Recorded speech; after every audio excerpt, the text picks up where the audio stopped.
very excited to talk to another mom from Virginia. This one is speaking out because she said she feels she has the responsibility. She has to wake Americans up. Her name is Xi Van Fleet. She survived Mao's communist cultural revolution. And she says that the DOJ and the School Board Association, these are communist tactics. Welcome to the program, Xi. How are you?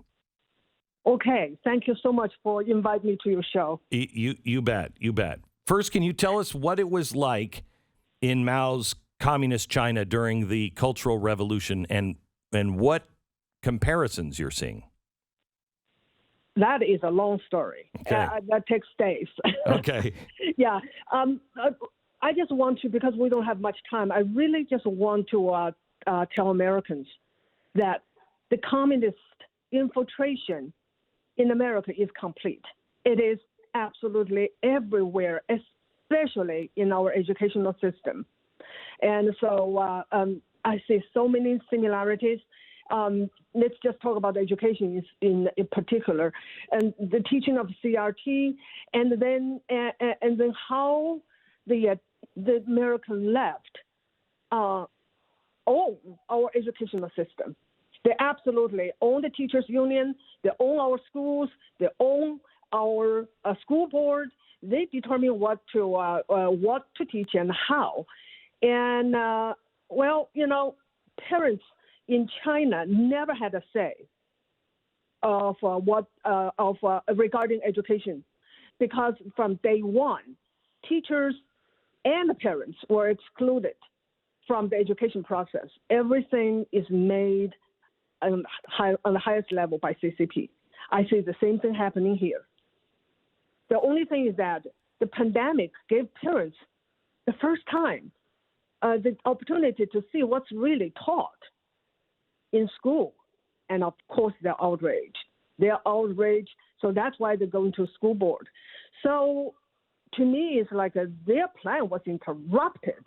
They already control everything. They already turned our school into an indoctrination mill. Now the parents started to wake up. And that's why they're going to, they're really scared. I think they left. They're really scared. So they call the parents, first of all, racist. And there was one parent, someone called her company to report her as a racist. So that did not work, obviously. People still show up all over the country to the school board and voice their concerns and their anger. Now they have to upgrade it from a racist to domestic terrorist. Same tactic as the Chinese Communist Party has been always. So Xi, can you tell us, just because here's where Americans are. We've never seen this kind of stuff in America before. And everybody always says, it could never happen here. Well, it is happening here. It's not like it could. It is happening here right now. But when you say that, you sound like a lunatic in America to many Americans. You sound like you're just panicking, and it's a conspiracy theory. It's all right here. When Mao started the Cultural Revolution, were the people in China, were they thinking, oh, well, it's not going to happen here. It's not going to happen to us. It's not going to happen to me because I'm fine, right? I'm with Mao. Yeah. See, here's the problem. Because they don't recognize what communism is. And because it's not taught. We in schools and the stories were never told. So it's right here, but they can't recognize it. Division, that is one of the hallmarks of Marxism, of communism. And Mao used class to divide Chinese. In the very beginning, that was 1949, they categorized everybody. And whoever owned land were class enemies. And so... But that did not, and then they executed so many of them. So the class no longer there. They really eliminated the class. But they need enemies. They need enemies to maintain power. So what they do is expand that category to include things like counter-revolutionary rightists. So it changed the definition, just like what the left is doing here. They changed the definition. So class enemy become anyone who stay out of the line. And so that CRT is doing the same thing. They categorize people by race. Okay, if you're white, you are born oppressor. If you're not white, you're born oppressed. Same idea. But then they redefine racism, just like Mao redefined class enemy. So now racists can be anyone who disagree or who even just question CRT. When Mao started, were there executions right away, or did that take time? Was it just ratting on people? Because I know at the end, the students were hanging their own professors. Yeah. Oh, that's another thing. This is really a very complex story. But anyway, this gene is in CCP since its conception in 1921. So it's always there. When they took over China, there's all sorts of execution of different for different movements. One is the land reform. Another is anti-rebellion. People have been killed all the time. During the Cultural Revolution, it's different. The Cultural Revolution, Mao was setting people against each other. So, like the teachers being killed by who? By their students. And then later, the students start to kill each other because one side claimed to be more loyal to Mao. So Cultural Revolution is like mass movement and set up people against each other for reasons that it's not clear to anyone. When you came to America, it was, 1986. And what did you feel when you first came to America? What was that like going from China to America in 86?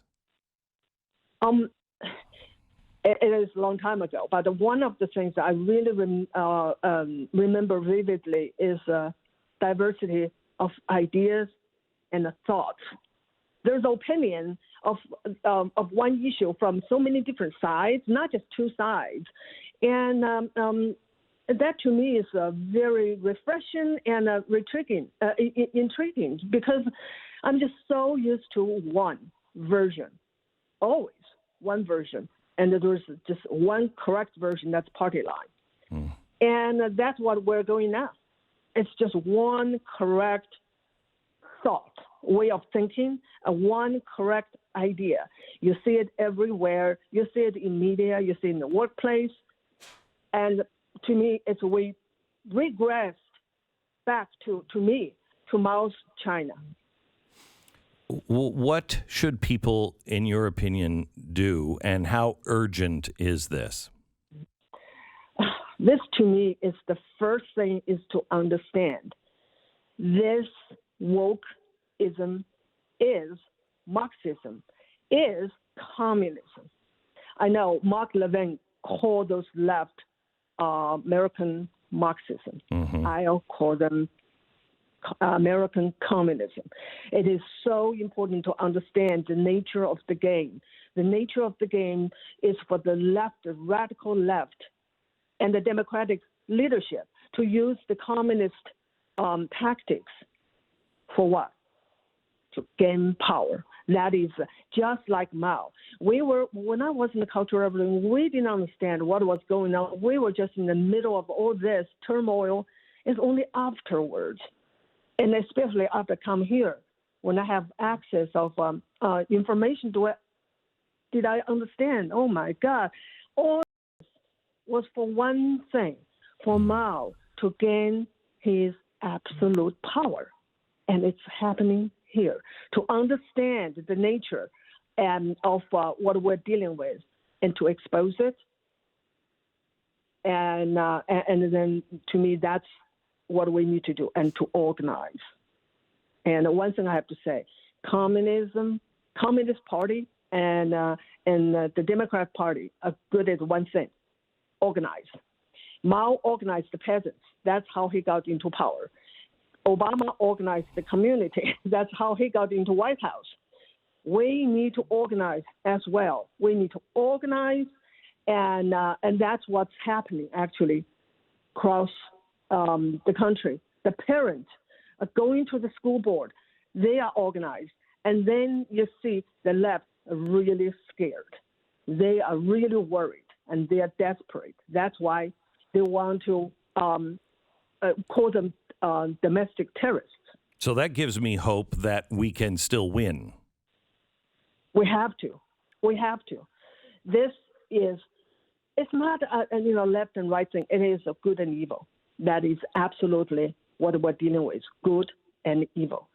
And every time I talk, I urge the immigrants who experience communism, who love this country, speak up, step up. If we lose this country, there's nowhere for us to go. Gee, I really appreciate it. I hope we can meet and continue our conversation.